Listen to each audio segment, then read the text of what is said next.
ஆதியாகமம் 22ஆம் அதிகாரம் 1ஆம் வசனம் முதல் 19ஆம் வசனம் வரை. இந்த காரியங்கள் நடந்த பின்பு தேவன் ஆபிரகாமை சோதித்தார். எப்படியெனில், அவர் அவனை நோக்கி, ஆபிரகாமே என்றார். அவன், இதோ அடியேன் என்றான். அப்பொழுது அவர், உன் புத்திரனும் உன் ஏகசுதனும் உன் நேசகுமாரனுமாகிய ஈசாக்கை நீ இப்பொழுது அழைத்து கொண்டு மோரியா தேசத்துக்கு போய், அங்கே நான் உனக்கு குறிக்கும் மலைகள் ஒன்றின் மேல் அவனை தகன பலியாக பலியிடு என்றார். ஆபிரகாம் அதிகாலையில் எழுந்து தன் கழுதையின் மேல் சேணங்கட்டி தன் வேலைக்காரரில் 2 பேரையும் தன் குமாரன் ஈசாக்கையும் கூட்டிக் கொண்டு தகன பலிக்கு கட்டைகளையும் பிளந்து கொண்டு தேவன் தனக்கு குறித்த இடத்திற்கு புறப்பட்டு போனான்.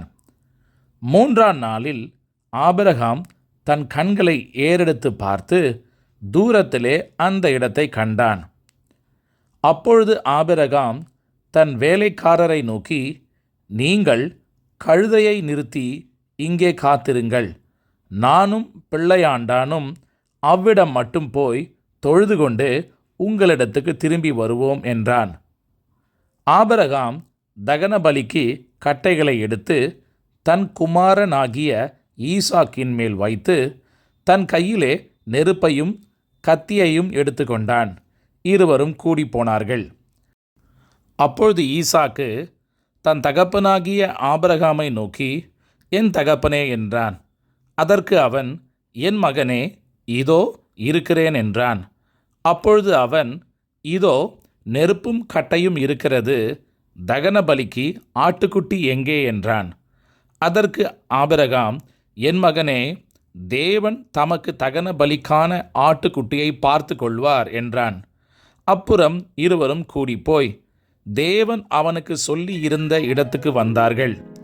அங்கே ஆபிரகாம் ஒரு பலிபீடத்தை உண்டாக்கி கட்டைகளை அடுக்கி தன் குமாரனாகிய ஈசாக்கை கட்டி அந்த பலிபீடத்தில் அடுக்கிய கட்டைகளின் மேல் அவனை கிடத்தினான். பின்பு ஆபிரகாம் தன் குமாரனை வெட்டும்படிக்கு தன் கையை நீட்டி கத்தியை எடுத்தான். அப்பொழுது கர்த்தருடைய தூதனானவர் வானத்திலிருந்து, ஆபிரகாமே, ஆபிரகாமே என்று கூப்பிட்டார். அவன், இதோ அடியேன் என்றான்.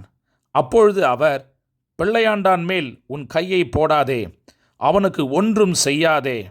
நீ அவனை உன் புத்திரன் என்றும் உன் ஏகசுதன் என்றும் பாராமல் எனக்காக ஒப்பு கொடுத்தபடியினால் நீ தேவனுக்கு பயப்படுகிறவன் என்று இப்பொழுது அறிந்திருக்கிறேன் என்றார். ஆபிரகாம் தன் கண்களை ஏறெடுத்து பார்க்கும்போது, இதோ பின்னாக புதரிலே தன் கொம்புகள் சிக்கிக் கொண்டிருந்த ஒரு ஆட்டுக்கடாவை கண்டான். அப்பொழுது ஆபிரகாம் போய் கடாவை பிடித்து அதை தன் குமாரனுக்கு பதிலாக தகன பலியிட்டான். ஆபிரகாம் அந்த இடத்துக்கு யெகோவா ஈரே என்று பெயரிட்டான். அதனாலே கர்த்தருடைய பர்வதத்திலே பார்த்து கொள்ளப்படும் என்று இந்நாள் வரைக்கும் சொல்லப்பட்டு வருகிறது.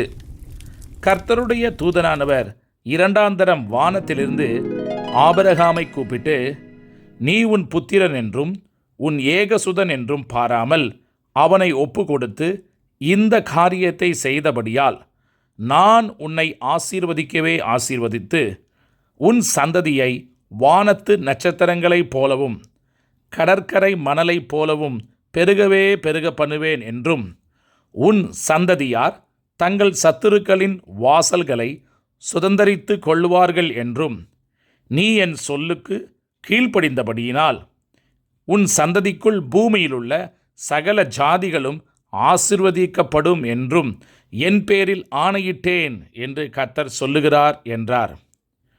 ஆபிரகாம் தன் வேலைக்காரிடத்துக்கு திரும்பி வந்தான். அவர்கள் எழுந்து புறப்பட்டு ஏகமாய் பெயர்செபாவுக்கு போனார்கள். ஆபிரகாம் பெயர்செபாவிலே குடியிருந்தான்.